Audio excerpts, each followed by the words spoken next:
بسم اللہ الرحمن الرحیم۔ السلام علیکم ورحمۃ اللہ وبرکاتہ۔ الحمد للہ وکفی وسلام علی عبادہ الذین اصطفی، اما بعد۔ حاضرین و ناظرین، یہ درس نمبر 1378 اور آج سورۃ المؤمنون کی دو آیتوں کی تلاوت اور تشریح کی جائے گی، آیت نمبر 91 اور 92، 91 اور 92۔ چلے سب سے پہلے ہم ان دو آیتوں کی تلاوت کرتے ہیں، لفظی ترجمے اور ترجمے کے بعد تشریح کرتے ہیں۔ اعوذ باللہ من الشیطان الرجیم، بسم اللہ الرحمن الرحیم۔ ما اتخذ اللہ من ولد وما كان معه من الہ اذا لذهب كل الہ بما خلق ولعلى بعضهم على بعض سبحان اللہ عما يصفون عالم الغیب والشہادہ فتعالى عما يشركون صدق اللہ العظیم۔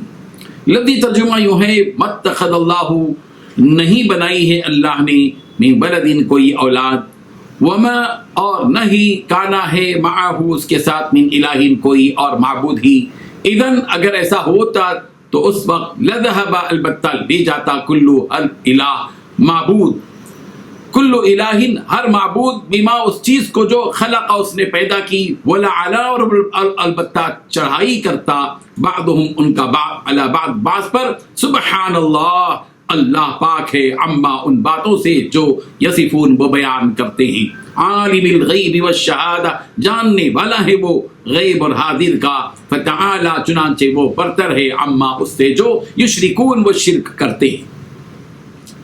ترجمہ یوں ہے، نہ تو اللہ نے کوئی بیٹا بنایا ہے اور نہ ہی اس کے ساتھ کوئی اور خدا ہے۔ اگر ایسا ہوتا تو ہر خدا اپنی مخلوق کو لے کر الگ ہو جاتا اور پھر وہ ایک دوسرے پر چڑھائی کر دیتے۔ پاک ہے اللہ ان باتوں سے جو یہ لوگ بناتے ہیں، وہ اللہ جسے تمام چھپی اور کھلی باتوں کا مکمل علم ہے، لہذا وہ ان کے شرک سے بہت بلند و بالا ہے۔ ان دو آیتوں میں 7 باتیں بتلائی گئی ہیں۔ پہلی بات، نہ تو اللہ نے کوئی بیٹا بنایا ہے، دوسری بات، نہ اس کے ساتھ کوئی اور خدا ہے، تیسری بات، اگر ایسا ہوتا تو ہر خدا اپنی مخلوق کو لے کر الگ ہو جاتا، چوتھی بات، پھر وہ ایک دوسرے پر چڑھائی کر دیتے، پانچویں بات، پاک ہے اللہ ان باتوں سے جو یہ لوگ بناتے ہیں، چھٹی بات، وہ اللہ تمام چھپی اور کھلی باتوں کا مکمل علم رکھتا ہے، ساتویں بات، لہذا وہ ان کے شرک سے بہت ہی بلند و بالا ہے۔ بزرگان محترم، اللہ تبارک و تعالیٰ کی شان یہ ہے کہ وہ اکیلا ہے، تنہا ہے، وحدہ لا شریک لہ، وہ اکیلا ہے، تنہا ہے، اس کا کوئی شریک نہیں۔ اور اللہ تبارک و تعالیٰ نہ کسی کا باپ ہے اور نہ ہی وہ کسی کا بیٹا، لم یلد ولم یولد، اور نہ ہی اس کے بیوی ہیں نہ بچے ہیں، وہ کسی بیوی کا محتاج نہیں، وہ بچے کا محتاج نہیں۔ جو کمزور ہوتا ہے وہی بیوی اور بچوں کا محتاج ہوتا ہے۔ دنیا کی مخلوقات میں یہ سلسلہ جاری ہے کہ وہ کسی کا بیٹا یا بیٹی بنتے ہیں، یا کسی کی مخلوق یا ماں یا اس کے باپ بنتے ہیں۔ اللہ تعالیٰ ایسی چیزوں کا محتاج نہیں ہے، وہ ان ساری چیزوں سے بالکل بے نیاز ہے۔ وہ الغنی، سبحانہ، وہ غنی ہے، بے نیاز ہے، وہ پاک ہے۔ اسی حقیقت کو قرآن مجید کی متعدد آیات میں بیان کیا گیا ہے، اور یہاں بھی یہی حقیقت بیان کی جا رہی ہے۔ ما اتخذ اللہ من ولد، اللہ نے اپنے لیے کوئی بیٹا نہیں بنایا۔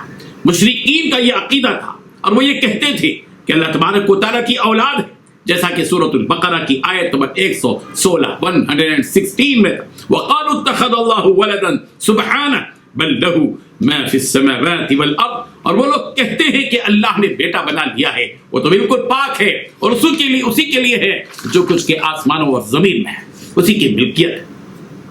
سورۃ النساء کی آیت نمبر 171 171 میں کہا گیا، سبحانہ ان یکون لہ ولد، وہ یعنی اللہ پاک ہے اس سے کہ اس کی اولاد ہو۔ سورہ یونس کی آیت نمبر 68 میں یوں ہے، قالوا اتخذ اللہ ولدا سبحانہ هو الغنی، وہ کہتے ہیں کہ اللہ اولاد رکھتا ہے، سبحان اللہ، وہ تو کسی کا محتاج نہیں ہے، بے نیاز۔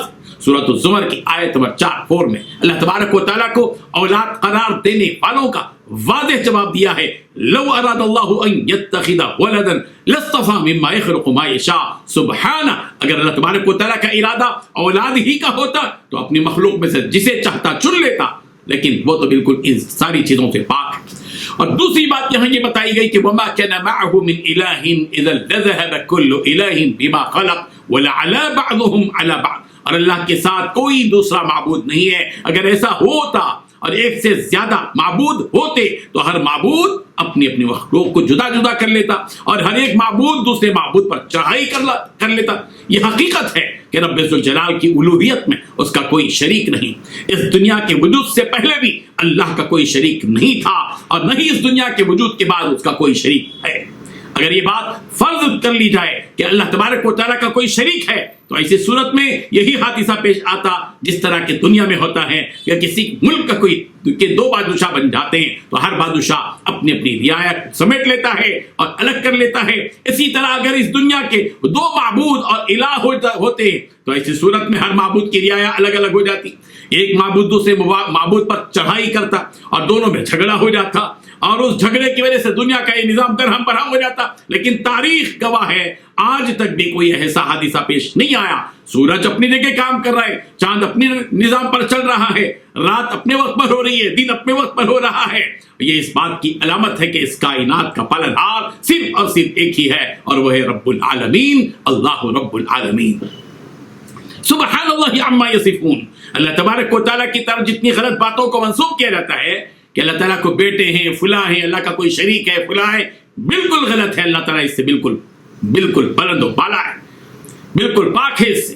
بغیر کسی ٹکراؤ اور تصادم کے اور بغیر کسی خلل اور جھول کے دنیا کے اس نظام کا قائم برسوں بلکہ ہزاروں برسوں سے رہنا یہ رب ذوالجلال کے تنہا ہونے, اس کے غالب ہونے, اس کے قوی ہونے کی علامت ہے, واضح علامت ہے. سورۃ الملک کی آیت نمبر 3 میں یہی کہا گیا میں ترى في خلق الرحمن من تفاوت. رب ذوالجلال کی مخلوق میں کسی قسم کا فرق بگاڑ تم نہیں پاؤ گے. اللہ تعالیٰ کی شان یہ ہے کہ وہ حاضر اور غائب دونوں کا علم رکھتا ہے. مخلوقات کے علم سے جو چیزیں غائب ہیں اللہ تعالیٰ ان سے بھی باخبر ہے اور جو چیزیں مخلوقات کی نگاہوں کے سامنے ہیں اللہ تبارک و تعالیٰ ان سے بھی باخبر ہے. اللہ تعالیٰ کے عالم الغیب والشہادہ ہونے سے متعلق یہ بات قرآن مجید کی دیگر آیات میں بھی موجود ہے.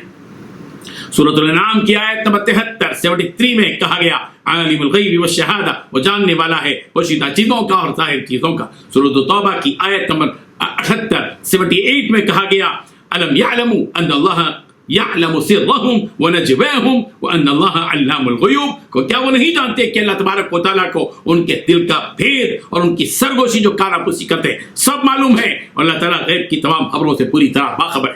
سورہ ہود کی آیت نمبر 123 میں کہا گیا وَلِلَّهِ غَيْبُ السَّمَاوَاتِ وَالْأَرْضِ, زمین و آسمان کا علم علم غیب اللہ ہی کو ہے. سورۃ الرعد کی آیت نمبر 9 میں کہا گیا عالم الغیب والشہادہ الکبیر المتعال, ظاہر و پوشیدہ کا وہ عالم ہے سب سے بڑا اور سب سے بلند و اعلیٰ. اللہ تبارک و تعالیٰ ہم سب کو اپنے پروردگار کی توحید پر, اس کی وحدانیت پر, اس کی پاکی پر, اس کے غلبے پر, اس کے مالک ہونے, اس کے خالق ہونے, اس کے رب ہونے, اس کی ستار و غفار ہونے کا یقین اللہ ہم سب کے دل میں پیدا فرما دے اور اس یقین کے ساتھ ہم سب کو اللہ زندہ رکھے کہ ہم سب کے سب اللہ کو ایک تسلیم کرتے ہیں. وہ اکیلا ہے اپنی ذات میں, لیسا کمثلہ شیء, اس کے جیسی کوئی ذات ہے ہی نہیں ہے, وہ تنہا ہے, وہ کسی کا محتاج نہیں ہے, سب اس کے محتاج ہیں. اسی یقین کے ساتھ ہم سب کو زندگی بسر کرنے کی اور اسی یقین کے ساتھ ہم سب کی موت ہو. اللہ ہم سب کو توفیق بخشے. وآخر دعوانا ان الحمد للہ رب العالمین.